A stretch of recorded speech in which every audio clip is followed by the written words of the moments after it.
Ok, donc on va faire la première partie présentation. Donc pour Ouais, ceux qui te connaissent peu ou pas, est-ce que tu peux nous dire à quel âge tu as commencé le rugby et les différents clubs par lesquels tu es passé jusqu'à aujourd'hui du coup? ok. C'est très simple. Moi, je suis originaire du sud-ouest, du village de Montflanquin, pas loin d'Agen, dans le Lot-et-Garonne. Et j'ai commencé l'école de rugby dès le premier âge. Je crois que c'était à l'époque 5 ou 6 ans par là, avec les copains de l'école. Et puis après, voilà, j'ai intégré quand il y a eu la création de l'école de rugby, l'entente des quatre cantons. Donc qui rassemble, tu vois, tu le sais, Je sais. les petits villages aux alentours. Et après, voilà, j'y ai joué jusqu'en minime, jusqu'à 15 ans. Je suis rentré au Pôle Espoir à Talence, enfin à Bordeaux, quand je suis rentré au lycée. Mhm. Euh, Donc tout à l'heure ça a coupé à haut niveau quand tu as dit que tu étais rentré en fait au pôle espoir, enfin ou à Talence, début lycée en fait. Et après ça a été le blackout. Ouais. Donc du coup, voilà, comme je disais, j'ai joué jusqu'à 15 ans, jusqu'à minime au 4 cantons. Je suis rentré au Pôle Espoir en sport-études à Talence. En même temps, j'étais donc en cadet. Je suis rentré en même temps à Agen, au SUA. J'y ai joué 3 ans jusqu'à 18 ans. Donc c'est-à-dire jusqu'à la fin du Pôle Espoir. Et à 18 ans, j'ai été contacté par Toulon et c'est là où je suis arrivé. Donc c'était en 2014 et j'y évolue toujours maintenant depuis 6 ans. Voilà. Ouais, ça fait un bail du coup que t'es parti dans le Var, hein. Ben, ça commence à faire, hein. Ça fait ouais, ben, six ans déjà depuis 2014, donc ça passe, ouais. Mm. T'es passé aussi par les équipes de France jeunes, il me semble. Enfin, moi j'ai des souvenirs de. Alors je sais plus, c'était moins de 20, moins de 21 à l'époque, ça change un peu de temps en temps. T'as fait aussi ces catégories-là, ces passages-là. Il y a eu donc la première année, c'était donc quand je suis rentré au Pôle Sport, c'était moins de 16 ans. Il y avait un tournoi qui était à Wellington, ça s'appelait en Angleterre. J'avais été sélectionné, je me suis blessé à la cheville 5 jours avant de partir, Mm. donc j'avais pas pu y aller.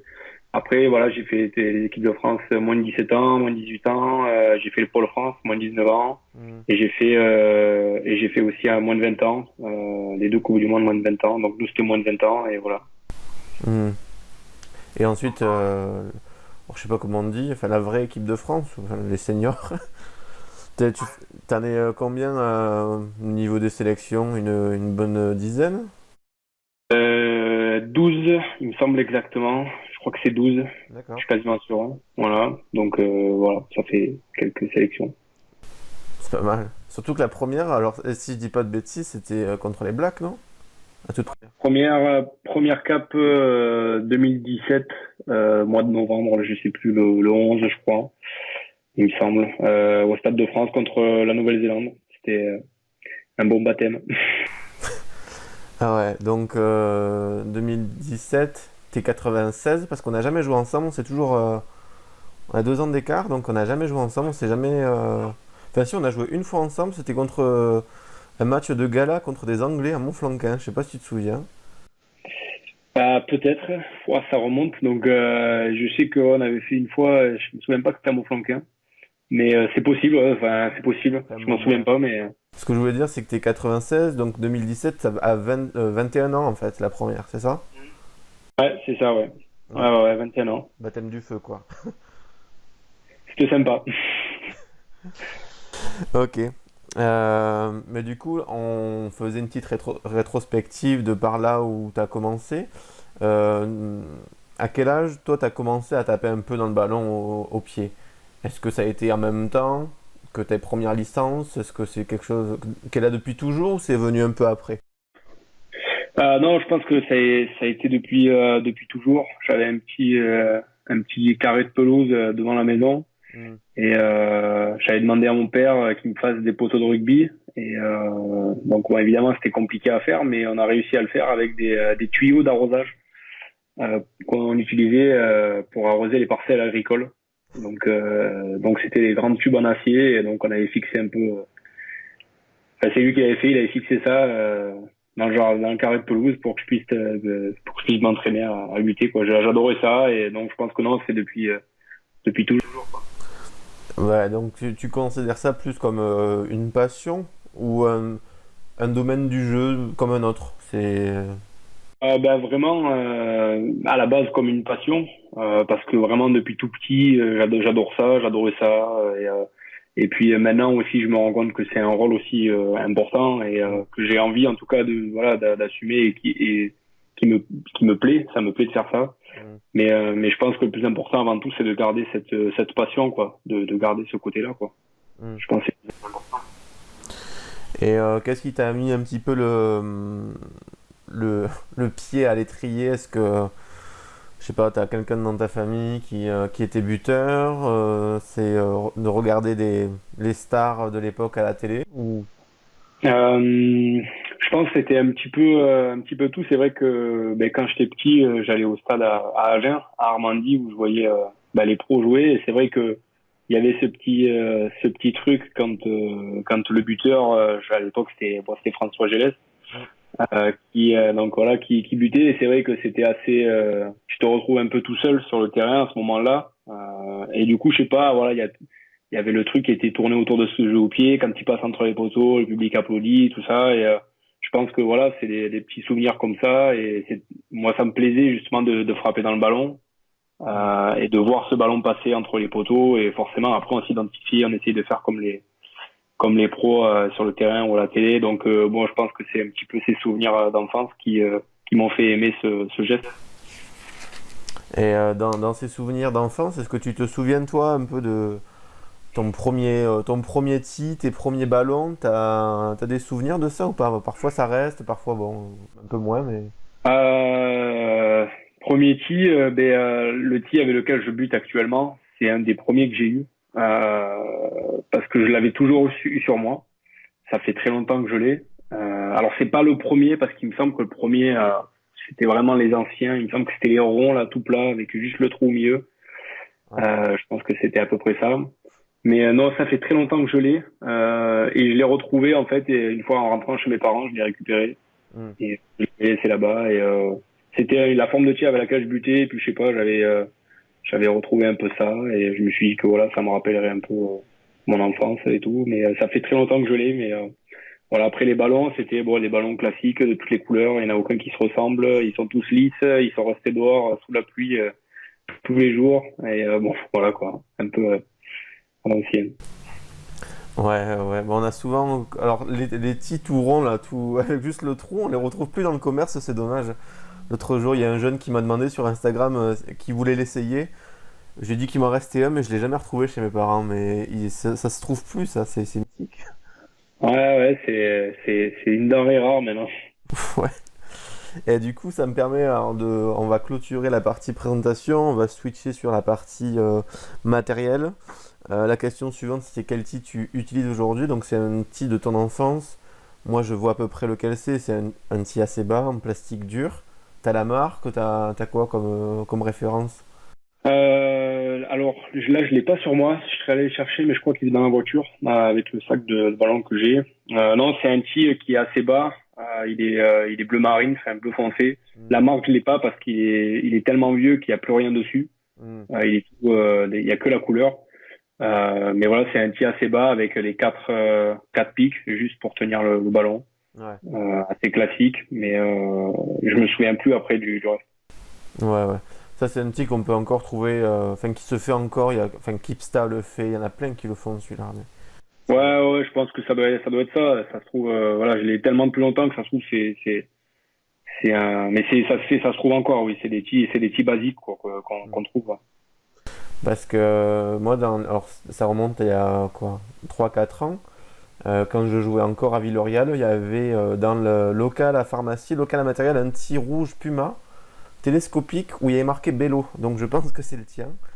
Parce que Ah, j'en avais un. Alors ça alors c'est vrai que quand j'ai commencé à buter, j'avais donc les Tiba que j'utilise aujourd'hui. Hmm.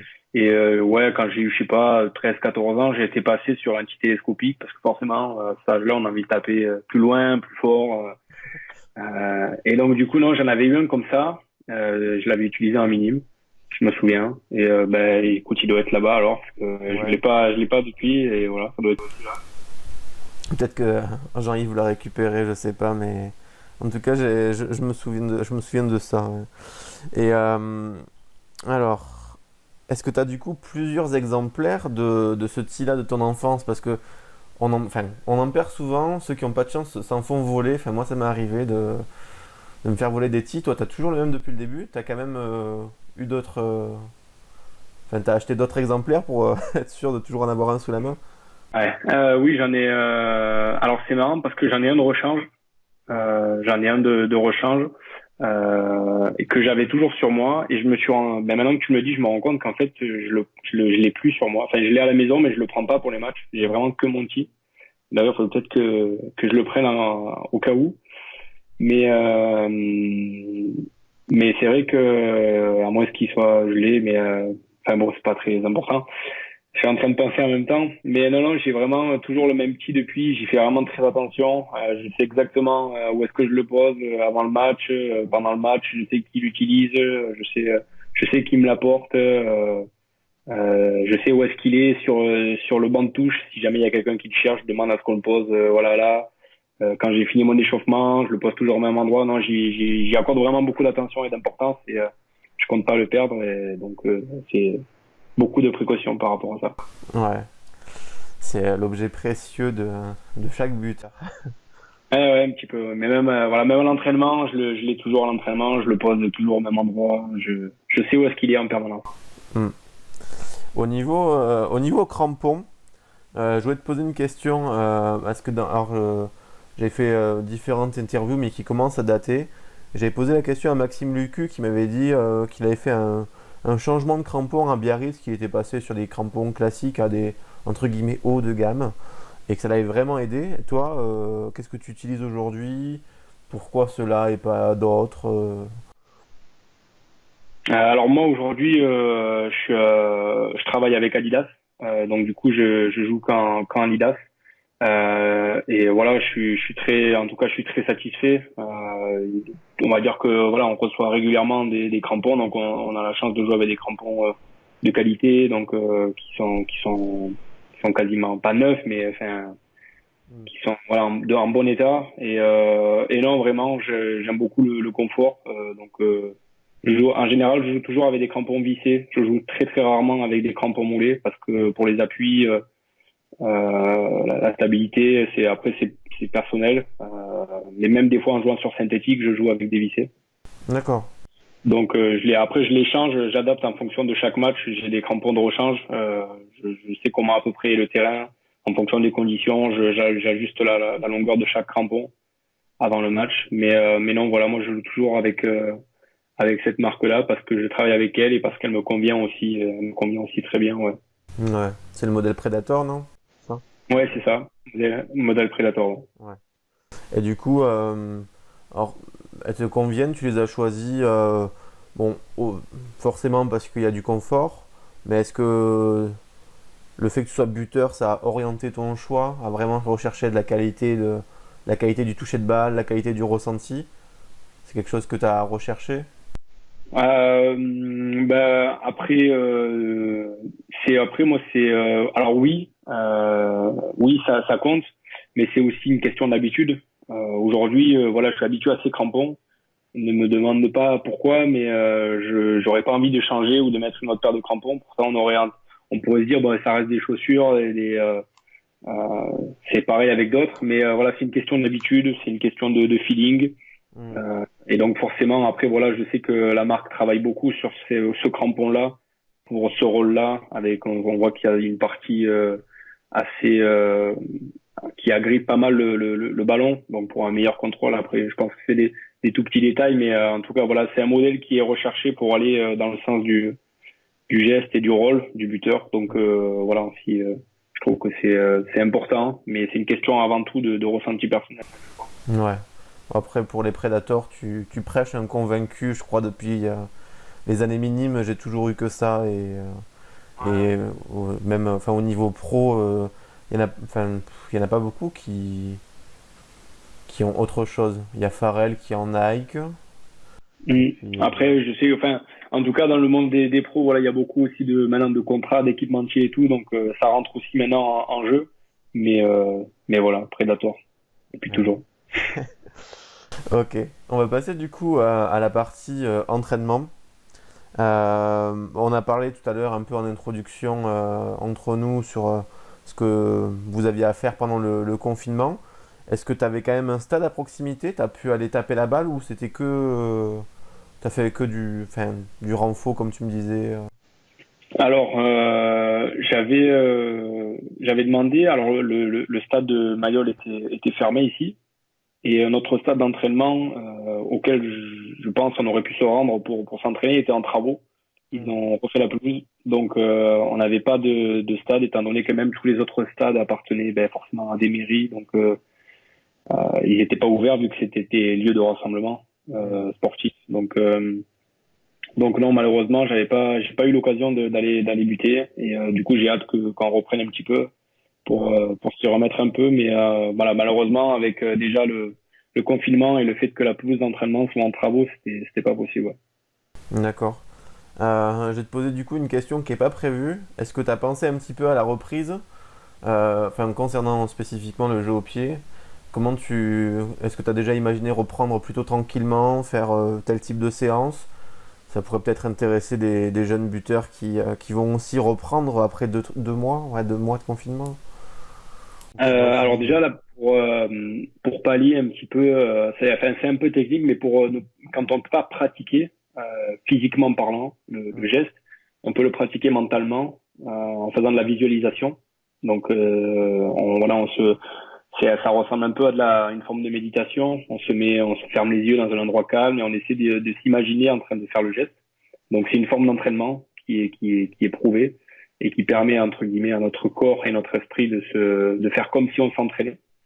Donc de pas oublier certains points clés du geste. Donc ça c'est vraiment une partie assez technique, mais c'est une forme d'entraînement. Après pour la reprise, voilà, dans un premier temps, étant donné que ça fait longtemps, je pense que le premier enjeu, ça serait de retrouver un peu les sensations, de prendre vraiment ce plaisir de taper dans la balle, de sentir voilà notre pied qui frappe la balle, qui traverse, ne pas trop se focaliser sur le résultat parce que ça fait longtemps qu'on n'a pas tapé, ça fait des semaines, mais vraiment essayer de retrouver ces sensations, de retrouver la plénitude de ses capacités, ressentir son corps, etc.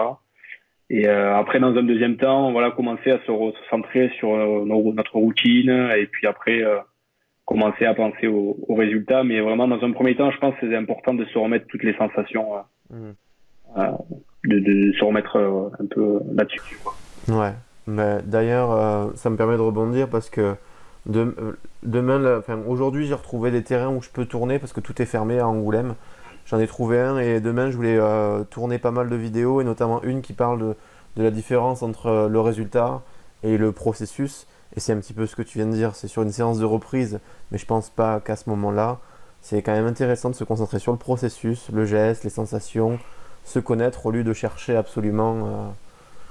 Donc bon, ça se recoupe et Pour ça, si je peux ajouter un petit point, ce qu'on a tendance à faire, c'est de se mettre de suite face au poteau. Tu vois, de taper des chutes entre les poteaux. Alors forcément, ça fait envie. ouais.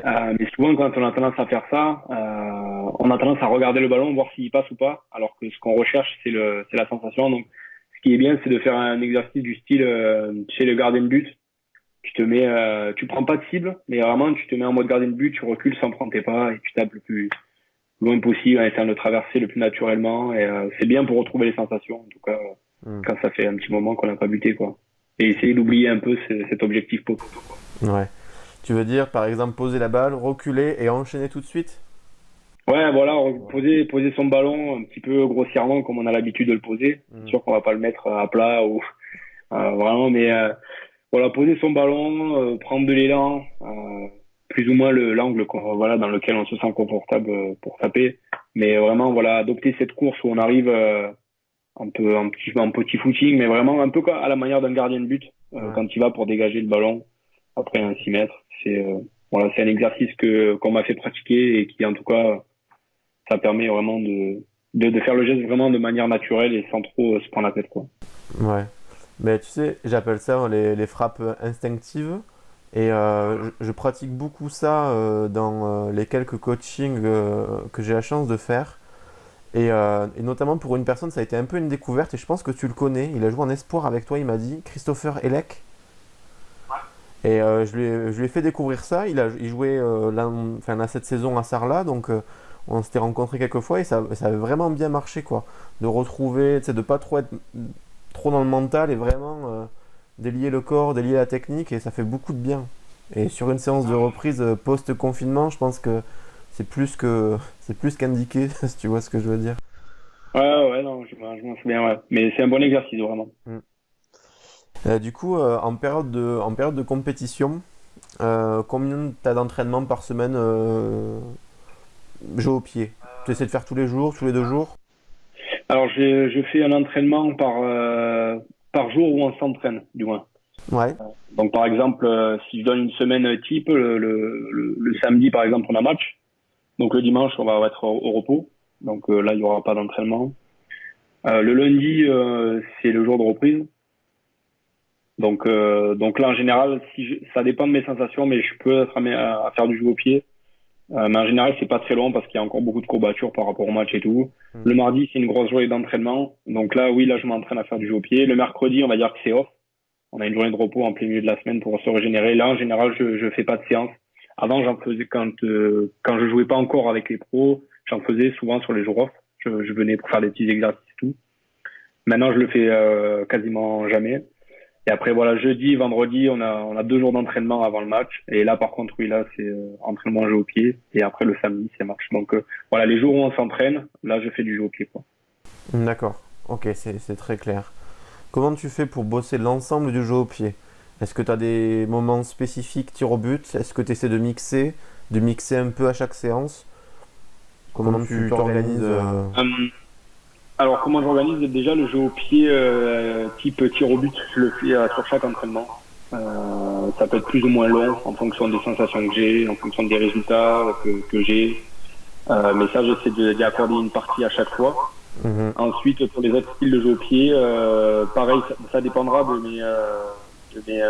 mes sensations physiques. Est-ce que voilà, j'ai des jambes lourdes, pas lourdes, est-ce que je peux en faire plus, moins? Est-ce que ce coup de pied en ce moment, je le maîtrise bien? Est-ce que j'ai besoin de le travailler? Donc ça dépend un petit peu. Sinon, ce que je fais, c'est que j'essaie de voir un petit peu euh, avec la séance de tir au but, un type de jeu au pied, par exemple les chandelles, les pénales touches, qui sont très importantes aussi, les passes au pied. Et j'essaie voilà de diversifier un petit peu ce type d'entraînement-là. Et après, à la fin, je fais toujours du tir au but. Mm. Donc, ça dépend aussi de la stratégie qu'on va avoir. Par exemple, si on a vu que ce week-end-là, la défense était très serrée, que l'ailier était souvent tout seul, ben là, je vais pas mal bosser les passes au pied pour être prêt pour le week-end. Si on voit que si on voit que par exemple, je sais pas, leur arrière, il est pas à l'aise sous les ballons hauts, ben voilà, je vais bosser pas mal des chandelles. Mm. Voilà, ça dépend aussi, voilà, un petit peu de tout, mais j'essaie de travailler l'ensemble un petit peu des jeux au pied. D'accord. Ok.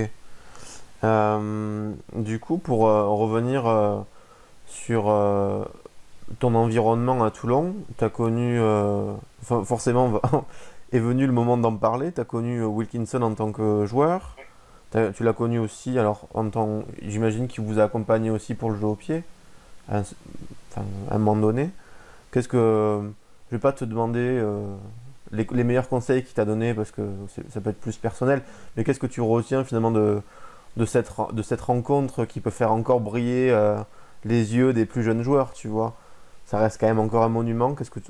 De la rencontre, quoi?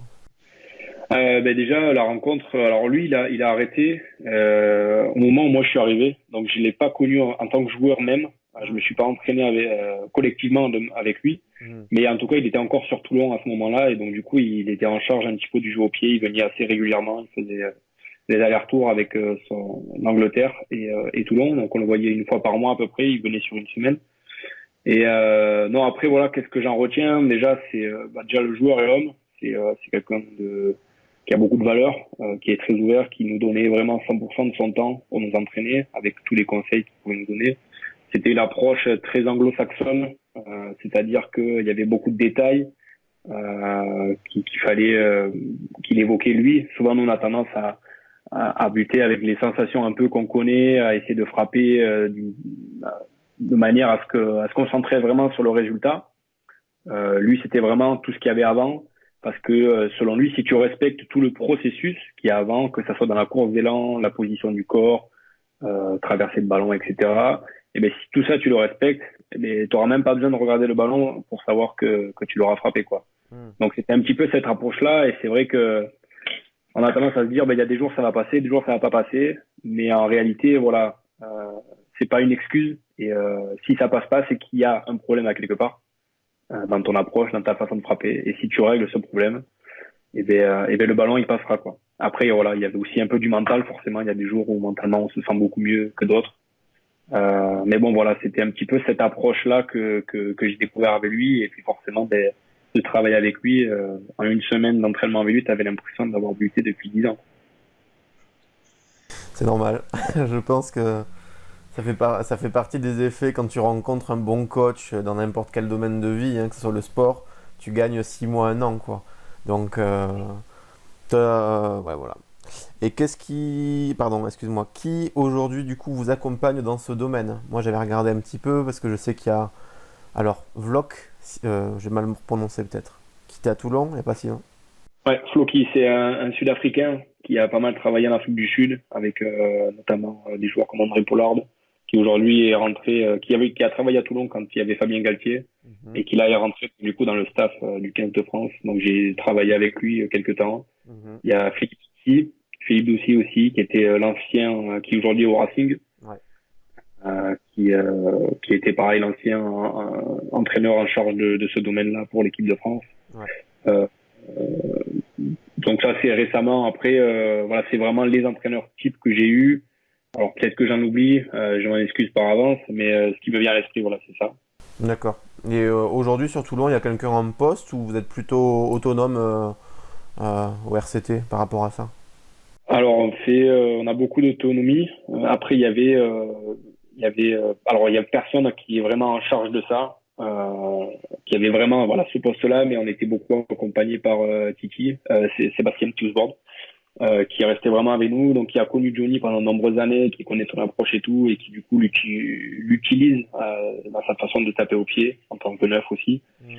Euh, et qui donc a gardé aussi cette approche-là, donc il nous aidait un petit peu aussi, même si c'était pas son rôle premier, il avait un œil extérieur qui était très intéressant. Et Kaiser Laoulala, qui lui était pas forcément sur l'approche technique, mais qui était là pour nous renvoyer les ballons, et qui nous accompagnait aussi pour nous encourager, pour nous dire c'est important aussi. Mm. Donc il n'y avait pas de personne attitrée, mais en tout cas les entraîneurs des trois quarts faisaient l'effort vraiment d'essayer de nous aménager des exercices pour être avec nous, pour nous accompagner. Ouais. C'est vrai que enfin, je trouve que l'excellence amène de l'excellence parce que les niveaux que tu connais sont aujourd'hui les plus hauts et finalement tu as connu des gens alors, qui sont peut-être pas connus du grand public, mais Philippe Doucy, si on regarde un peu le jeu au pied, moi je le connaissais quand il est passé par Grenoble, ensuite il a fait équipe de France, donc en plus je crois qu'il vient de créer son blog personnel, donc il partage pas mal de trucs dessus, donc finalement tu as connu des grands noms de coaching de buteur, quoi, finalement. Avec Vlog et. Ouais, Enfin, ouais, non, voilà, ouais, voilà, c'est vrai que j'ai eu la chance de rencontrer, que ce soit en tant que des joueurs ou des entraîneurs, voilà, des personnes très compétentes dans ce domaine, et forcément, c'est toujours plus facile. D'ailleurs, voilà, je trouve qu'en France, on n'a pas assez de personnes comme ça, notamment chez les jeunes. Donc, il faudrait qu'il y en ait plus, parce que voilà, on s'entraîne, je trouve, trop tardivement à un petit peu avoir cette approche du jeu au pied un peu plus professionnelle. mm. Et, mais voilà, je trouve que c'est important, c'est très important. Et au-delà de Wilkinson et de ces coachs-là que tu as pu rencontrer, est-ce qu'il y a vraiment, toi, un buteur avec qui tu as joué qui t'a marqué? Tu t'es dit, franchement, là, c'est quand même assez impressionnant ou pas? Euh, un buteur, alors, qui me vient à l'esprit, un qui m'a marqué, c'était Sévéli Alspeni, il m'a marqué aussi beaucoup. Quand il est passé à Toulon, on s'entraînait ensemble. Mm. On faisait pas mal d'exercices ensemble, notamment sur la dernière saison avant qu'il parte. Donc, si je dois en dire, bon, je dirais oui, parce que oui, je l'ai côtoyé vraiment de très près. Et du coup, on a beaucoup travaillé ensemble. On a gardé vraiment une bonne relation tous les deux. Et donc, ça m'a vraiment marqué parce que c'est pareil, c'est quelqu'un qui s'entraîne énormément tous les jours et qui vraiment est à fond là-dedans, quoi. C'est un peu à la manière de Johnny, quoi. C'est vraiment tous les jours le but, faire rester 1 heure, à prendre des notes, à faire vraiment être à fond là-dedans. Et il avait des résultats à une époque vraiment incroyables. Et notamment quand il est passé à Toulon, là, voilà, c'était vraiment le canonnier de Douin, de Ancoing, de partout. Ouais. Et voilà, donc ouais, si je dois en dire un, je dirais qu'il m'a beaucoup marqué. Ça me permet de rebondir. Tu dis de prendre des notes. Moi, c'est quelque chose dont j'avais pas mal parlé sur ma petite chaîne YouTube. Bon, il y a quoi, 1000 abonnés, c'est pas beaucoup, mais j'en avais parlé. J'avais sorti, j'ai sorti un petit carnet pour encourager les jeunes buteurs à prendre leurs notes, faire leurs stats, écrire un peu sur eux. Est-ce que toi, c'est une pratique que tu as, l'écriture? Aujourd'hui, non. Mais avant, quand j'étais au Pôle Sport, je prenais des notes après chaque entraînement. J'avais vraiment envie de devenir plus régulier là-dedans. Et dans ces domaines-là, donc quand j'étais à Agen, je m'entraînais avec François Gélès, qui était à l'époque entraîneur des espoirs, qui venait m'entraîner le vendredi quand on rentrait avant l'entraînement des cadets. Ça m'a d'ailleurs beaucoup aidé et je l'en remercie.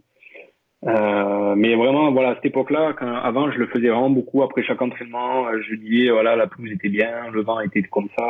J'ai tapé des coups de pied à cet endroit-là. Celui-là il est passé, celui-là il est pas passé. Je m'amusais à faire des stats. Pendant les matchs, je faisais un terrain sur le clavier. Je disais que j'avais tapé un coup de pied là, c'était une pénalité, une transformation. J'ai tenté un drop là. Enfin, c'était un peu, ça prenait du temps. C'était assez une approche assez un peu anglo-saxonne. Enfin, un peu poussé, mais voilà, aujourd'hui je me suis un peu libéré de ça. Et mais je pense que voilà, ça dépend aussi de chacun, mais en tout cas ça permet voilà de se connaître, des fois d'avoir un retour. Je me souviens une fois, je butais pas très bien, je m'étais replongé dans les notes et je me suis dit mais c'est vrai qu'à cette époque-là, je me souvenais pas en fait que j'avais bien buté comme ça. Je me suis dit mais finalement j'étais capable aussi d'y arriver. Et voilà, c'est un peu un ensemble de trucs, mais en tout cas c'est une approche qui est très professionnelle et qui forcément nous fait progresser. Ouais. Ouais. Moi, c'est ce que j'avais mis en avant en créant ce petit carnet. J'ai dit, avec l'historique, vous allez pouvoir vous relire et si on s'entraîne tous à niveau amateur, on va dire, parce que c'est l'immense majorité des gens qui regardent, vous entraînez 3 fois semaine sur une saison de 6 à 8 mois. Vous vous souviendrez jamais de la séance de septembre, ou peut-être vous avez pigé un truc qui a fait évoluer votre technique. Donc voilà, prendre des notes. Les stats, je trouve que c'est le minimum. Après, on peut rentrer plus en détail, comme tu l'as fait à une époque. Ça peut être un passage, comme tu l'as dit, tu l'as fait beaucoup étant jeune. Aujourd'hui, tu t'en décales. Mais voilà, c'est. Non, c'est vrai, et c'est tout à fait ça. Des fois, tu as des mots qui te reviennent. Tu as ressenti une sensation à un moment donné et tu associes par exemple un mot-clé et je sais pas, à un moment donné, tu as senti que tu avais traversé le ballon. Et ben ce mot, voilà, traversé, tu vas le noter sur ton carnet. Et voilà, quand tu te sentiras moins bien, tu vas relire tes notes et tu vas dire, c'est un traversé, c'est un truc que j'avais oublié. Et pam, quand tu vas y repenser, ton corps, il va le refaire. Et ouais, c'est un bon moyen justement d'apprendre à se connaître aussi. Ouais. Ouais. Là, je suis en train de. Ça, je le couperai au montage pour le grand public. Je suis en train de créer du coup une formation sur la précision. Et je fais des séances types. Alors, j'ai des séances types avec Lucas Méret. Je vais en faire une avec Charlie Cassan. C'est en 5 chapitres, mais je vais te la faire courte. Tout le premier chapitre, c'est apprendre à vous connaître. Statistiques, et vraiment, parce que c'est joli, tu as de dire aux jeunes, faites cet exercice-là et concentrez-vous sur le processus. Mais il y a vraiment un gros effort à faire pour apprendre à se connaître personnellement, dans la technique, puis même dans le mental. Savoir ce qu'on aime bien faire, se connaître au niveau des sensations. Et ça, c'est une approche, tu vois, enfin, t'en parles aujourd'hui, j'ai pas rencontré beaucoup de buteurs qui le mettent en avant, ça. Alors que c'est hyper complémentaire, je trouve. Enfin, c'est une approche globale, quoi. D'avoir une séance type, tu parles, essayer d'avoir quelque chose de régulier, de routine. Ouais, mais vraiment, ouais, mais même, ouais. Enfin, apprendre à se connaître au niveau des statistiques, ou créer sa propre routine qui correspond, Voilà, enfin, et ensuite s'amuser avec des séances type, des entraînements type. Mais apprendre à se connaître, enfin, j'ai pas buté à un grand niveau, tu vois, mais jamais personne m'a conseillé ça, tu vois, si ce n'est lève la jambe, tu vois. C'est pas le meilleur conseil que je peux donner au buteur, quoi. Mais Non, après, oui, c'est sûr que y a pas j'ai envie de dire, il n'y a pas de remède miracle, quoi. Il faut frapper, il faut s'entraîner. De toute façon, voilà, ça passe par cette rigueur-là. Et on apprend, voilà, à se connaître au travers du geste. Il y a des choses qui vont fonctionner pour certains et qui vont moins fonctionner pour d'autres.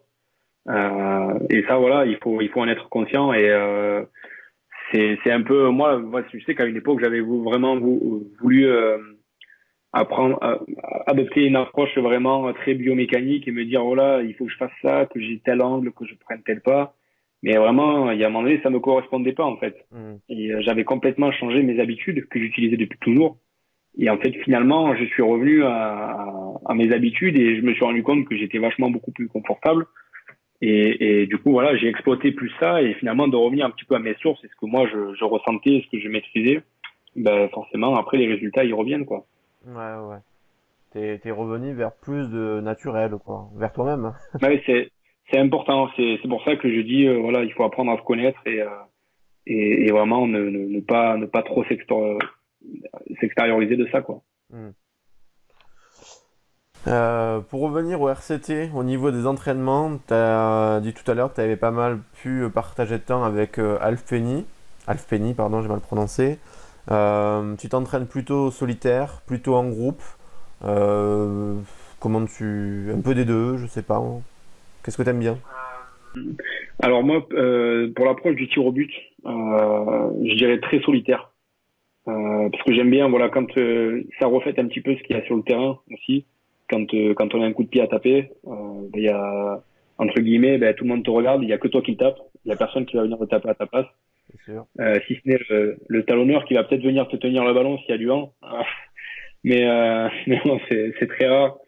Mais non, c'est vraiment ça. Et c'est pour ça que j'aime bien aussi me mettre dans cette bulle-là.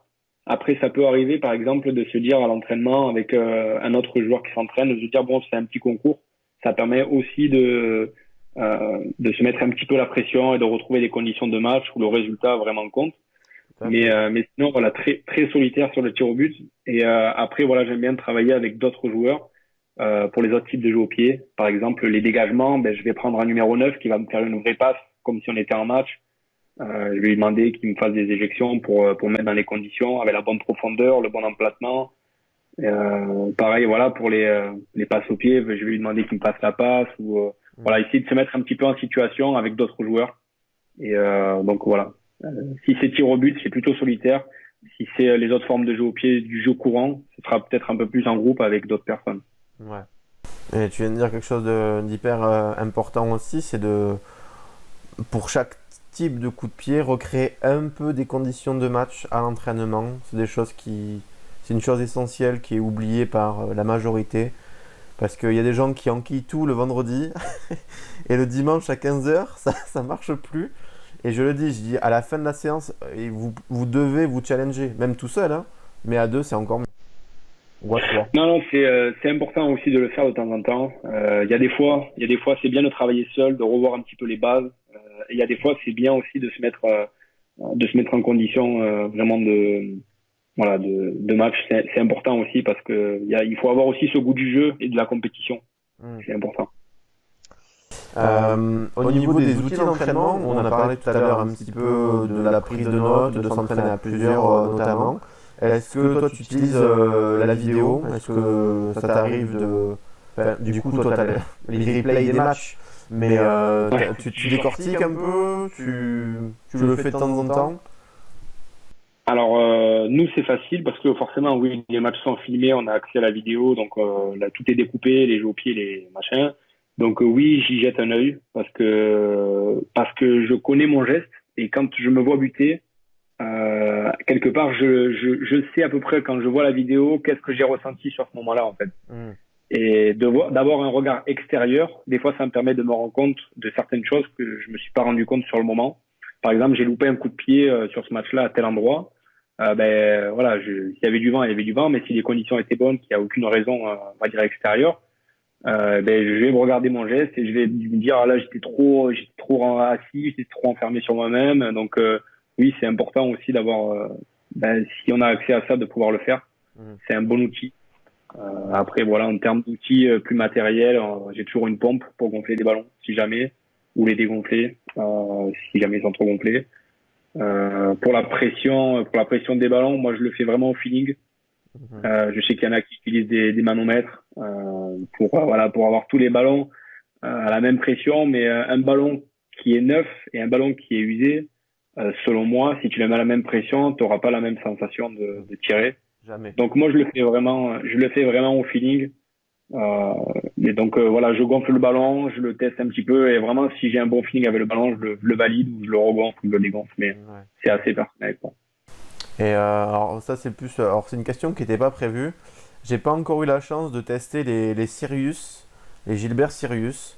Quel retour t'as en fait? Toi, t'as pu jouer pas mal avec, j'imagine. Comment tu les situes? Moins bien que les matchs 15 Entre ces deux ballons-là, j'ai pas vu une énorme différence. On l'a plus senti quand le nom c'était ceux qu'il y avait avant, là, un peu à l'époque, Virtuo? encore avant Synergie? les synergies. Les synergies c'était vraiment de la bombe. Je pense que tout le monde ne dira pas le contraire. Après voilà, Virtuo, c'était des ballons qui étaient quand même beaucoup plus ronds, Mm. mais c'est des ballons qui se ressemblent beaucoup avec les match 15, les Sirius et les Virtuo. C'est des ballons que moi j'apprécie beaucoup. Je sais plus si je les confonds, mais il me semble que le Sirius à une époque, je sais pas si c'était lui, mais j'avais l'impression il allait un peu moins loin. Je sais pas, la sensation était un peu différente. Je veux pas le confondre avec un autre, mais sinon c'est des ballons qui sont de très grande qualité, qui sont assez ronds. Moi j'aime bien ça. Mm. Et du coup, voilà, sont assez agréables à frapper. Ils sont à la fois fermes, mais pas durs comme de la pierre. Donc après, ça dépend de chacun. Mais c'est moi mon ressenti personnel. Il n'y a pas trop de grande différence entre ces trois-là, je trouve. D'accord. Et alors si je dis pas de bêtises, t'as, t'as fait une tournée en Nouvelle-Zélande. T'y es allé, non? Là-bas ils jouaient avec des Adidas, non? Ouais, alors on joue avec des Adidas, des Torpedo, il me semble. Euh, Torpedo extrême. je crois que c'est ça. Alors c'est des ballons qui allaient très très loin. On mettait des grands coups de tatane, je me souviens. Mais c'est des ballons qui flottaient. Donc en fait, tu pouvais bien traverser, bien taper le ballon, mais il finissait à la fin il est pas forcément à l'endroit où du moins tu disais. C'était le ballon qui était, je crois, il me semble un peu plus léger que les JR. Ouais. Et donc forcément qu'il y avait voilà une marge un petit peu plus supérieure de trajectoire par rapport aux autres. Mais par contre voilà, ils allaient vraiment très loin, ça envoyait grave la patate. Ouais. Ouais, il y a pas mal de buteurs qui. Alors moi personnellement, je les aime bien parce que c'est un bon rapport qualité-prix, donc ça me, je finis pas à poil à la fin du mois parce que les Gilbert, Sirius, c'est 150 euros. Mais les Adidas, c'est un bon rapport qualité-prix, mais il y a pas mal de buteurs qui me disent que c'est un ballon de plage en fait, et qui aiment pas.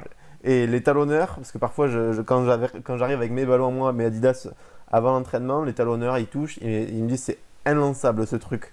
Et C'est beaucoup plus léger, donc du coup forcément, comme je dis, la marge d'erreur est supérieure.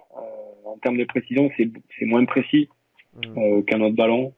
Parce que voilà, ils sont beaucoup plus sujets à prendre le vent, aux conditions extérieures. Donc voilà. mm. D'accord. Bon, finalement, on a fait un petit détour par le matériel, on y est revenu. On va passer du coup à la partie match, parce que là, on clôture la partie entraînement, partie match. Tout à l'heure, tu disais que enfin, que tu as commencé très tôt, que c'est une passion, que tu aimes bien cette responsabilité-là. Cette responsabilité-là, elle commence en cadet vraiment quand on peut marquer des vrais points, des vraies pénalités. Tu as commencé dès les cadets à avoir ce rôle-là? Ouais. Oui, parce que bon déjà, alors on a commencé à buter en minime, Ah, il me minime. semble, parce que avant, il y avait donc le fameux championnat à 15 qu'on a eu la chance de faire avec les quatre cantons en minime, et donc de jouer sur le grand terrain, chose qu'on entendait depuis très longtemps. Et on a eu l'occasion voilà d'intégrer ce championnat-là. Donc, du coup, avec le rôle des tirs au but. Donc, c'est là que j'ai commencé. Mais non, ouais, depuis toujours, j'ai commencé ce rôle-là, je l'ai eu et j'y prends beaucoup de plaisir. D'accord. Et est-ce que... alors, c'est vrai que c'est un grand pas et beaucoup de buteurs l'attendent de cette transition vers les cadets, enfin minime cadet pour commencer à faire ça pour de vrai. C'est pas forcément évident parce que on commence, enfin les premiers tirs, il y a beaucoup de pression, ça se réalise enfin, mais c'est un poids quoi. Est-ce que tu aurais un conseil à donner pour les jeunes buteurs qui font cette transition-là? Peut-être un conseil que toi tu aurais aimé qu'on te donne à cette époque-là pour bien commencer? Bah, si j'y repense, j'imagine qu'alors que qu'on a de la pression, et ce qui est normal, parce que voilà, c'est la première fois qu'on va le faire, donc on est un petit peu dans quelque chose qu'on connaît pas encore, qu'on sait pas trop comment appréhender. Donc c'est normal quelque part d'accepter cette partie de pression. Mm. Maintenant, il faut se dire aussi que ben, c'est le début et que forcément on va pas, comme c'est les premières fois, il faut pas être trop critique envers soi-même, dans le sens parce que si tu te dis le premier coup de pied, j'ai la pression, je vais le rater, ben si tu le rates, c'est pas grave, ça arrive. Il y a personne qui fait 100% tout le temps, toute la saison, toute la vie. Donc vraiment ne pas être trop sévère envers soi-même quelque part aussi à cet âge-là, on n'est pas encore en maturité physique, on n'a pas encore la pleine puissance de son coup de pied. On commence à s'entraîner, mais on connaît pas encore l'intégralité de son geste, de sa capacité. Le corps va continuer à évoluer, donc vraiment garder ce côté plaisir et se dire que ben, on a la chance justement d'avoir ce rôle-là et donc voilà d'essayer d'en profiter au maximum et de pas trop se prendre la tête, quoi. Vraiment de rester naturel et de garder ce côté plaisir. Ouais. C'est vrai que, comme tu dis, on peut pas, dès les cadets jusqu'à la fin de la carrière, faire 100% tous les dimanches. Il y a un moment dans le livre de Wilkinson, là, son autobiographie, où il dit qu'il fait un 0 sur 6 ou un 0 sur 7. Est-ce que toi, ça t'est déjà arrivé un jour sans faire un 0 sur 2, un 1 sur 5 Ouais, non, c'est sûr, c'est déjà arrivé et même pas que sur un match, des fois sur des périodes. Et je reviens un peu sur la période où ben ouais, c'est déjà arrivé que je sente pas trop mon geste, j'avais pas trop de sensations, mais parce que justement j'acceptais pas ce côté aussi de se dire ça peut arriver. Alors oui, on l'accepte pas parce qu'on ne le veut pas, mais il faut savoir que ça fait partie du jeu. Et du coup, ben au lieu de se dire de voir l'erreur comme quelque chose de négatif, comme une finalité, il faut le voir comme un point de passage et se dire que ben voilà comment je rebondis après ça. Qu'est-ce qui était pas bien? C'est vraiment cette remise en question qui permet aussi de pallier ça. Hmm. Comment toi tu rebondis après un match ou un moment décevant au pied? Est-ce que tu retentes les pénalités loupées du même endroit le lundi, enfin, ou le mardi? Comment tu... Bah déjà, je regarde un petit peu à la vidéo comment est-ce que j'étais à ce moment-là, mon attitude, comment est-ce qu'elle était, mon coup de pied, comment est-ce que je l'ai réalisé. Euh, donc déjà, ça me fait un petit retour. Je me regarde. Après, voilà, c'est en fonction de mes sensations. Il faut essayer de passer à autre chose parce que si tu restes sur ce coup de pied-là, il y a le match qui arrive et tu seras pas concentré sur le match, tu seras concentré là-dessus. Et ça peut arriver. Ça m'est déjà arrivé, par exemple, de louper les deux premiers coups de pied du match. Et de se dire c'est parti les deux premiers, c'est loupé, aujourd'hui c'est un jour sans, et d'en réussir les quatre d'après et de faire 4 sur 6 au final. Donc voilà, ce qui est pas mauvais, même si on veut toujours plus. Donc oui, c'est déjà arrivé, mais voilà, il faut pas s'arrêter là-dessus, il faut pas le voir comme quelque chose de terminé, il faut vraiment essayer de passer à autre chose et de switcher de suite sur le coup de pied d'après parce que chaque coup de pied est différent. C'est pas parce qu'on a fait le premier qu'on va louper le deuxième, même s'ils sont exactement au même endroit du terrain. Voilà, c'est vraiment chaque coup de pied est différent, quoi. C'est ça qu'il faut se dire aussi. D'accord. Et est-ce que toi, tu as une routine d'avant-match qui te permet d'arriver le plus près possible pour le match, qui te permet d'être plus concentré? Tu as des petites habitudes perso? Oui, non, ça c'est sûr on a tous une routine.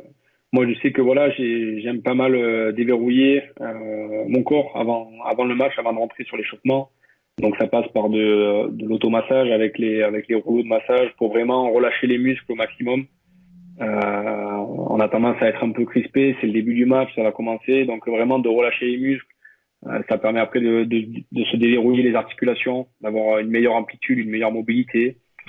Et après, une fois que je rentre sur le terrain, voilà, je commence par des échauffements de jeu au pied classiques, voilà, face à face. Et ensuite, une fois que je me sens chaud, que je peux frapper dans le ballon, je commence ma routine de jeu au pied. J'essaie de quadriller un petit peu le terrain, de faire un coup de pied, une série de coups de pied dans chaque zone que je peux rencontrer un match. Donc ça va être en face, un peu décalé à droite, bord de touche. Pareil de l'autre côté, un peu plus loin sur les 40, sans aller trop loin parce que moi j'ai pas une grande puissance, une grande distance. Mais voilà, essayer de cadrer un petit peu ça. Et puis après à la fin, je vois les autres types de jeux au pied, les pénales touches, les engagements. Et voilà quoi. Je sais qu'à la fin de ça, quand j'ai fini ça, je suis prêt à démarrer l'échauffement collectif. Et voilà, moi je suis prêt pour attaquer le match avec ce rôle. D'accord. Ça te prend quoi, une demi-heure, trois quarts d'heure solo? Ouais, genre, alors nous on a le timing avec Toulon. Je sais qu'il faut que je sorte 1 heure avant le coup d'envoi, à peu près. Ça me prend une 25-30 minutes, je pense, parce qu'on démarre l'échauffement assez tard. On s'échauffe beaucoup individuellement avant le match. L'échauffement collectif est assez court, mais il est intense. Donc voilà, je sais qu'il faut que je sorte 1 heure avant parce que j'ai une demi-heure à moi, et c'est là où je pense que ça dure à peu près une demi-heure. D'accord. Ok. Je vais prendre la question suivante. Est-ce que... alors, tu as quand même pas mal d'expérience parce que comme on disait tout à l'heure, tu as connu de grandes échéances tôt, hein, à 21 ans, les Blacks et même des phases finales de top 14. Est-ce qu'avec l'expérience, tu as un peu moins de stress avant un tir au but ou tu as toujours... je sais pas, il y a la petite boule au ventre comment ça se passe pour toi? Non, c'est évident de se dire qu'avec l'expérience, forcément, on a plus de recul et forcément, on appréhende moins la situation parce que on la connaît, on l'a déjà vécu, donc c'est sûr que c'est beaucoup plus facile d'aborder quelque chose que on sait comment ça va se passer plutôt que dans l'inconnu. Ça fait un peu le lien avec le buteur en cadet qui a jamais buté dans un match, donc forcément avec l'expérience, c'est beaucoup plus facile. Maintenant, après, ce qu'il faut se dire, c'est que il y a l'environnement, certes, ça rentre en jeu, mais le coup de pied, après, voilà, c'est le même. Donc, c'est difficile à s'imaginer, mais bon, c'est une réalité, quoi. C'est une réalité. Donc, le geste, il reste le même. Et pour mettre le ballon entre les poteaux, les étapes restent la même que tu joues contre les Blacks ou que tu joues le dimanche, voilà, avec mon flanqueur. C'est un peu grossier, mais bon, c'est la vérité. Il y a des fondamentaux qui sont vrais pour tous, hein. Le geste, c'est le même pour tous. Est-ce que tu es plutôt à prendre le poteau du milieu ou à prendre une cible particulière?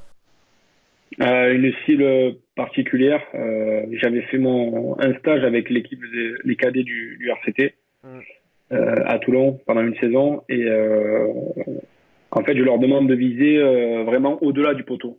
En fait, j'avais pour but objectif de dire que les poteaux sont un point de passage et non pas une finalité, et que le chemin du ballon ne s'arrête pas là, en fait. Et ça rejoint un petit peu ce qui se dit dans le film American Sniper. C'est à mon avis, le sniper, il dit visez petit, vous toucherez grand. Et le but, c'était en gros de se dire, par exemple, à Mayol, par exemple, j'ai mes repères, j'ai un panneau publicitaire avec une lettre. Je sais qu'elle est dans la ligne de tir pour atteindre les poteaux et ce fameux point de passage. Je me dis, voilà, je vais essayer de toucher cette lettre. Et je me concentre, voilà, sur ça. Ça me fait oublier le public, ça me fait oublier le fait qu'il faut que ça passe entre les poteaux, etc. Et donc, voilà, je suis plus pour me dire de viser une petite cible en lien avec la ligne que j'essaie d'avoir. Et voilà. Ouais.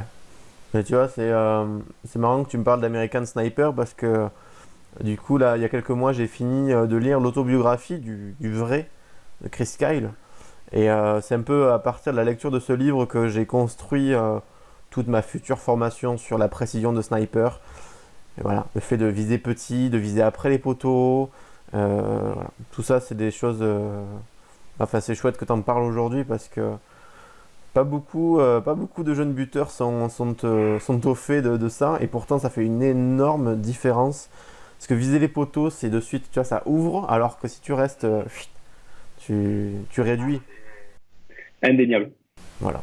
Bon, mais Tu prêches convaincu et je vois qu'on a peut-être lu les mêmes choses. Ou, enfin, toi, moi j'ai lu l'autobiographie, toi tu l'as rencontré. Mais moi j'avais lu ça dans l'autobiographie de Wilkinson, le fait de viser petit après, après les poteaux, toujours. Ok, parfait. Alors, que je me perde pas dans mes fiches, on a clôturé la partie match. Il nous reste une toute petite partie. Là, ouais, ça fait plus d'une heure qu'on a commencé. La dernière partie, ça va être, je l'ai intitulé technique mentale. C'est des questions qui vont jongler entre l'une et l'autre. Euh, Toi qui as pu rencontrer pas mal de grands buteurs, est-ce que, je sais pas, tu arrives à saisir le point commun qu'il y a entre tous? Bon, je pense qu'ils sont tous passionnés. Est-ce que, qu'est-ce qu'ils ont en commun, les Halfpenny, les Wilkinson? Alors, évidemment, je pense que c'est tous des gens qui prennent plaisir à faire ça, Mm. même si certains ont des approches plus ou moins différentes. Mm. Mais c'est avant tout, voilà, je pense, quelque chose qu'on aime faire, qui nous plaît. Après, évidemment, qu'est-ce qu'ils ont en commun? Ça va être, si on parle de ces deux-là, ben, c'est la rigueur, l'entraînement.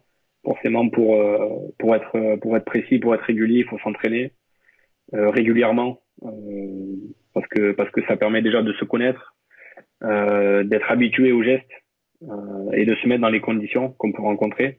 Mm. Puis après voilà, je pense que c'est ça déjà, c'est la base. C'est la base de tout. Et puis après, les spécificités, ça dépend de chacun, de la personnalité, du geste de chacun. Mais je mettrais ça comme un socle commun. Ouais. D'accord. Et d'après toi, alors vraiment au niveau technique, techniquement, une qualité pour être buteur, ou enfin, je sais pas trop comment le formuler, mais ouais, si tu devais retenir une qualité technique, de- soit pour être buteur, soit pour le devenir. Bah, une qualité technique, je dirais. Alors, je vais peut-être élargir un petit peu le truc Vas-y, vas-y. et dire que voilà, pour être buteur, je pense qu'il faut, enfin voilà, faut déjà avoir envie d'assumer, ce rôle, il faut avoir envie de le faire, faut prendre du plaisir à le faire. Mm. Après, en termes de technique, il y a des choses qui se rejoignent, des idées un petit peu communes pour le coup de pied, forcément. Mais après, ça c'est un peu bizarre comme question. Euh, de Voilà, faut pas le faire à marche arrière, quoi. Faut vraiment, si on le fait, il faut le faire à fond, se donner les moyens d'y arriver, s'entraîner, Mm. tout simplement. Ouais, c'est un petit peu ce qui me vient à l'esprit, quoi.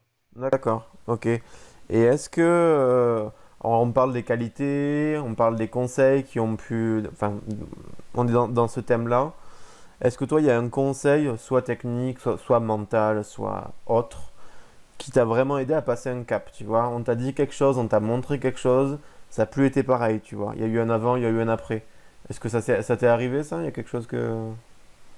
Et ben alors moi, il y a un truc qui m'a marqué, c'est quand j'ai essayé de faire alors ça a duré un petit moment, j'ai essayé d'adopter la meilleure posture théorique, c'est-à-dire si on prend la biomécanique, l'angle, le machin, de frapper à cet endroit, de finir à cet endroit, Mhm. et en fait j'ai essayé un petit peu de me projeter là-dedans et de me dire que si je fais ça, ben c'est sûr mon ballon il va passer. Sauf que ça c'est théorique. Et ben, dans la vie, il y a la théorie, il y a la pratique. Et en fait, je me sentais pas du tout bien là-dedans. Et quand je suis revenu au naturel, c'est vraiment quelque chose. Quand j'ai frappé le ballon, je me suis dit, quand je frappais, je me dis ouais, franchement, je me sens beaucoup mieux et les résultats, ben ils sont beaucoup mieux quoi. Donc vraiment voilà. Je dirais la chose qui me vient à l'esprit, c'est le naturel quoi. Il faut savoir aussi s'écouter et se dire que ben on a une façon de taper. C'est pas parce que Johnny l'a tapé comme ça, c'est pas parce que Carter il a tapé comme ça que ça va fonctionner pour moi. Mhm. Et il faut se dire que voilà, moi j'ai ma façon de taper et c'est pas parce que lui il a fait comme ça et que ça a marché que ça va marcher pour moi. On a chacun nos spécificités et notre naturel, on va dire. Tout à fait. Donc vraiment le retour et la base du naturel avant tout, quoi. Ouais, avant tout. Après, évidemment, on va pas taper en posant son ballon, en reculant et en frappant n'importe comment. Il y a quand même des lignes directives sur la position, l'équilibre, essayer d'apporter ça. Mais il faut pas oublier ce côté, plaisir et que voilà, on a un côté aussi naturel qui nous convient. C'est intéressant parce que ça fait plusieurs fois que ça revient. Tu parles d'une période où tu étais intéressé par la biomécanique, et où tu es revenu au naturel. C'est à peu près quelle période, toi, de ta carrière où tu as fait ce switch-là, où t'es...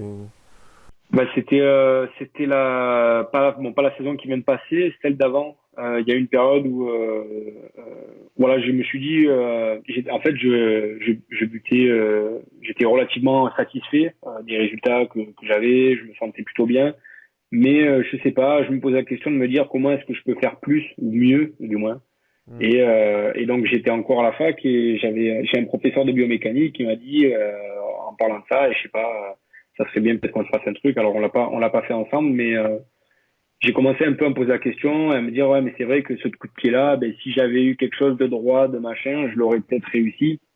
Et en fait j'ai essayé justement, c'était pas à mauvais escient de m'améliorer et d'adopter un petit peu cette posture là, mais je me suis après rendu compte après coup que ça me convenait pas et Hmm. que oui, je pouvais bénéficier de certaines choses qui allaient m'aider, mais j'avais voulu changer trop de choses et du coup, je me suis un petit peu emmêlé les pinceaux et voilà, quoi. Ça s'est après traduit sur les résultats, sur la confiance, sur un peu tout, quoi. D'accord, ouais. Est-ce que tu penses que ça a eu des répercussions sur les autres domaines de ton jeu? Bah, je pense que j'y ai accordé beaucoup trop d'importance parce que justement après j'oubliais certaines choses et j'ai oublié ne serait-ce que par exemple le fait de prendre du plaisir, quoi, de taper dans le ballon, que t'es Hmm. sur un carré de pelouse, il fait beau, t'es bien, t'es tout seul. Et vraiment, oui, mais c'est vrai, mais tu prends trop la tête et puis au final, t'oublies un petit peu ce côté-là, quoi. De te dire que voilà, c'est cool, t'es en train de faire du sport, tu frappes dans un ballon, c'est un petit peu ce côté-là que j'avais oublié, ouais. D'accord, ouais. Il n'y a pas si longtemps que ça, quoi. Il y a un an et demi, quoi, 2 ans. Ouais, un peu plus d'un an, ouais, 2 ans, je dirais quelque chose comme ça, un an et demi, 2 ans. Ouais. D'accord. Ben ouais, faut pas oublier la base. En fait, c'est ce qui nous amène au jeu au pied, le plaisir. Et après, il y a toujours des périodes comme ça, mais j'en parlais avec notre buteur que je coach. Ne jamais perdre de vue le plaisir, enfin même voilà, les sensations. On a beau travailler techniquement, chercher les clés, se remettre en question. C'était aussi une discussion en rapport au surentraînement, c'est-à-dire je veux bien qu'on aille s'entraîner régulièrement, tu vois, mais je suis pas un partisan d'aller s'entraîner tous les jours toute une carrière, tu vois. Ça, à un moment donné, c'est l'overdose, tu vois. Enfin bon, c'est un autre sujet, Après, mais Je pense que ça, ça, il y a des périodes, par exemple, où ben, tu vas kiffer t'entraîner, donc tu vas y aller très souvent. Et il y a des périodes où tu vas un peu moins kiffer, tu seras un peu moins bien, et justement, ben, il faut savoir aussi adapter à ce moment-là. Et puis il y a des fois où ben, tu branles rien, il faut vraiment te mettre un petit coup de pied aux fesses aussi. Donc c'est pour ça qu'apprendre à se connaître, c'est important. hmm, C'est important aussi, mais voilà, j'avais lu un livre qui s'appelle Devenir champion. C'est un psychologue qui l'a écrit, il me semble, un psychologue du sport, qui travaille à l'INSEP et qui met en avant cette notion de garder cette âme d'enfant un petit peu, que quand on est petit, on adore, on court partout, on voit que par le plaisir. Et souvent, quand après on devient professionnel et tout, ben il y a forcément des enjeux qui rentrent en compte, la pression médiatique, les supporters, le machin. Mais ce qui nous fait nous rendre performants aussi, c'est d'avoir cette âme d'enfant, ce goût de la compétition, de se challenger et de voir aussi par le plaisir que ça peut nous procurer. Et en fait, qu'est-ce qui nous a amené à faire ça? C'est parce que quand on a commencé, on a pris du plaisir. Et hmm. du coup, voilà, c'était la petite parenthèse là-dessus. Mais ouais, parenthèse pourtant essentielle à ne pas oublier. Alors c'est la troisième question en partant de la fin, l'antépénultième comme on dit. Est-ce que mentalement, alors tout à l'heure tu as parlé de visualisation, j'ai fait deux trois vidéos dessus, c'est hyper important, je trouve ça fait évoluer l'approche du jeu au pied énormément, mais est-ce que, question générale, tu travailles entre guillemets mentalement? Alors, c'est difficile de cloisonner les choses, mais Alors oui, Je le fais. Après, je le fais par exemple sur chaque coup de pied, c'est devenu un peu un rituel, mais c'est vrai que quand je pose mon ballon et quand je prends mes pas, par exemple, une fois que je suis positionné, en fait, c'est devenu naturel. Mais quand j'ai découvert ça, c'est vrai que c'était un peu une découverte forcément parce que je le connaissais pas et on se dit ouais, mais c'est jamais pareil que quand on est sur le terrain, mais c'est tout aussi important. Quand je suis positionné, ben voilà, j'essaie de m'imaginer le ballon, la trajectoire qu'il peut avoir en fonction, ben s'il y a du vent, je sais qu'il va partir un peu comme ça ou un peu comme ça. Mais j'essaie quelque part de m'imaginer, de visualiser la trajectoire en tout cas que je veux donner à mon ballon Mhm. et qui serait la meilleure pour passer par exemple entre les poteaux et atteindre ben, par exemple la cible que je me suis fixée. Et donc c'est quelque part oui une forme de routine que j'ai quand je tape. Mhm. Mais je peux aussi le faire voilà quand je suis chez moi, comme j'ai dit, on s'assoit, vraiment on se plonge là-dedans pour s'entraîner de manière visuelle quoi. Ouais. Mhm. Tout à fait. Moi, alors, j'en ai fait une ou deux vidéos. Et juste pour faire une petite parenthèse personnelle, parce que enfin, j'essaie d'éviter trop de parler de moi sur mes vidéos, mais là ça fait 1 heure, donc je pense que tout le monde n'aura pas regardé jusque-là. Juste avant de m'élancer pour aller taper la balle, juste avant mes pas d'élan, je ferme les yeux et j'imagine corporellement ma technique naturelle parfaite. Et je me dis, si elle est là, je la fais, et il me suffit juste de la refaire juste après. Elle existe là, et une seconde après, je la refais. En fait, j'ai trouvé ça dans le golf, en fait, au départ. Et alors je dis pas qu'avec ça j'ai gagné 35% de réussite, mais sincèrement, enfin je sais pas, c'est un point de repère, c'est un ancrage, et je trouve ça hyper efficace et je trouve que c'est pas assez répandu. Donc c'est hyper intéressant que t'en parles. Euh, Ça on l'a beaucoup travaillé avec Philippe Doucy. Quand tu as frappé un bon coup de pied, tu as vraiment ressenti des superbes sensations. Ce qui est intéressant, c'est après le coup de pied, en fait, de quelque part, de les sauvegarder dans ton cerveau, et de te dire, voilà, qu'est-ce que j'ai ressenti à ce moment-là, dans mon corps, mes muscles, ma jambe, voilà, comment j'étais à ce moment-là, et Mm. de quelque part le sauvegarder et de le réutiliser plus tard. Si le coup de pied que je fais après, ben, je l'ai complètement loupé, ben voilà, je me revisualise ce coup de pied que j'ai fait avant qui était parfait et j'essaie Mm. de le reproduire, quoi. Et donc vraiment, ça, c'est une forme d'aide de la visualisation pour frapper, quoi. Tout à fait, super outil et qui est pas cher du tout parce qu'il est gratuit. Et voilà, qui est très efficace et qui vraiment vaut le coup d'être approfondi, ouais. Ouais, au moins essayer. Donc si il y a la majorité des gens qui me suivent, c'est entre 18 et 24. Non, ouais, allez, 14-24. Il y a pas mal de jeunes buteurs, donc ceux qui regardent jusque-là, ça va faire plus d'1 heure d'interview. Essayez d'imaginer, de vous imaginer en train de buter comme il faut, ou voilà, de sauvegarder les coups de pied, la sensation parfaite. Quand voilà. C'est des points de repère qui seront jamais perdus. Alors, on va passer du coup à l'avant-dernière question. Alors non, c'est pas est-ce que, le plus grand obstacle, le plus grand échec, pardon, qui t'a freiné, et comment tu l'as dépassé? Le plus grand échec, alors il y en a eu plusieurs. Évidemment, le premier échec qui me vient en tête, c'est quand on était en finale face à Clermont en 2017 oui c'est ça, bah, je commence très bien le match, mais voilà je fais 2 poteaux et qui au final sont l'écart qu'il y a entre les deux équipes, c'est-à-dire 6 points, donc 2 pénalités qui sont quasiment au même endroit. Voilà, je les ai loupés et donc forcément c'était très je me dis que voilà, c'était important, c'était une finale, et que ça aurait pu nous permettre de rester plus dans le match, du moins. Hmm. Après, je pense que le match, bon, évidemment, on le perd pas là, mais bon, voilà, c'était 2 coups de pied importants et qui étaient réalisables selon moi, et donc forcément, pour le surmonter, ça s'est fait un peu naturellement. C'est vrai qu'à cette époque-là, j'étais beaucoup, même si je suis encore jeune, mais voilà, je commençais vraiment à découvrir ce monde-là. Je me suis pas trop posé la question. J'ai enchaîné beaucoup de choses à ce moment-là et je le garde dans un coin de ma tête.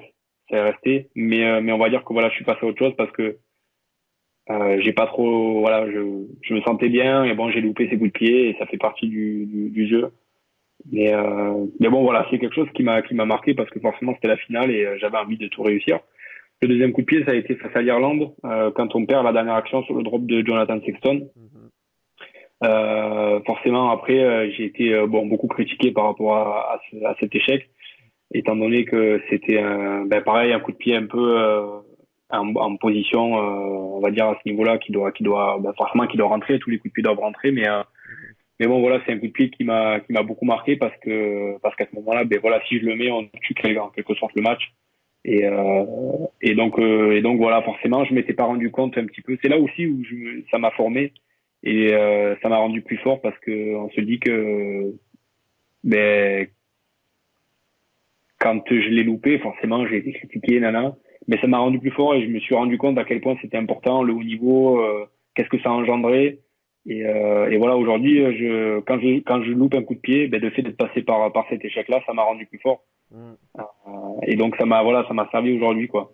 Donc voilà un petit peu les deux coups de pied qui me viennent à l'esprit après, voilà. Et comme tu disais tout à l'heure, les échecs. Alors justement, moi, demain, pour le tournage, je vais préparer des vidéos sur les échecs parce que si tu butes, il y a forcément des échecs. Et on n'y pense pas, on cherche tout le temps la réussite, mais on passe pas du tout de temps à réfléchir sur ce qu'est l'échec, sur ce que ça peut représenter. Et comme tu disais, c'est pas une finalité, ça peut être une occasion de rebondir. Bon, après, il faut avoir les ressources pour. Mais au final, ça t'a rendu plus fort, comme tu le dis. Ça peut paraître joli à dire, mais enfin, Oui, oui, non, c'est sûr qu'après c'est pas aussi évident quand on y est confronté. Forcément, c'est pas forcément des périodes bien sûr. on prend du plaisir. Forcément, c'est dur à encaisser des fois, mais vraiment il faut le voir comme une opportunité et se dire que voilà, ça fait partie du jeu. On n'est pas des robots. Voilà, on peut être amené à réussir, à pareil, à louper. Voilà, c'est le cas de tous les grands joueurs sont passés par là. On a tendance à se souvenir, par exemple, que de la réussite. Mais voilà, là, Michael Jordan, par exemple, ça lui est déjà arrivé de louper le tir pour la gagne d'un match. Wilkinson, ça lui est arrivé de louper une pénalité. Tiger Woods, ça lui est arrivé de louper un putt. Voilà, ça fait partie du jeu et il faut en être conscient. Et Ouais. voilà. Ouais, ouais. Mais ce que je trouve dommage, c'est que certaines personnes abordent le jeu au pied, même, enfin, je sais pas, la vie en général, comme la fuite de l'échec, comme si ça n'allait jamais exister, jamais arriver. Et quand ça fait toc-toc, c'est dur, quoi. Mais Souvent, tout va bien, tout va bien. Et puis, si à un moment donné, ça va moins bien, voilà, on se prend trop la tête. Et alors que, voilà, ça fait partie, malheureusement, ça fait partie du jeu. ça fait partie d'un processus sain. C'est normal de se tromper, c'est normal d'échouer. Et c'est normal d'être un peu au fond du seau juste après. Mais bon, Voilà, ça faut l'accepter quelque part aussi, se dire que ça fait partie du jeu. tout à fait. Et comment est-ce que, voilà, je rebondis, qu'est-ce que j'ai loupé et comment est-ce que je rectifie Mm, mon erreur. tout à fait. Dernière question. On y arrive, ça fait 1h30. T'avais pas de rendez-vous après, j'espère. Non, écoute, pas beaucoup de rendez-vous en cette période, mais bon, au final, c'est cool, hein, on se replonge un peu dedans, ça me fait plaisir d'en parler, donc y a pas de souci. Cool.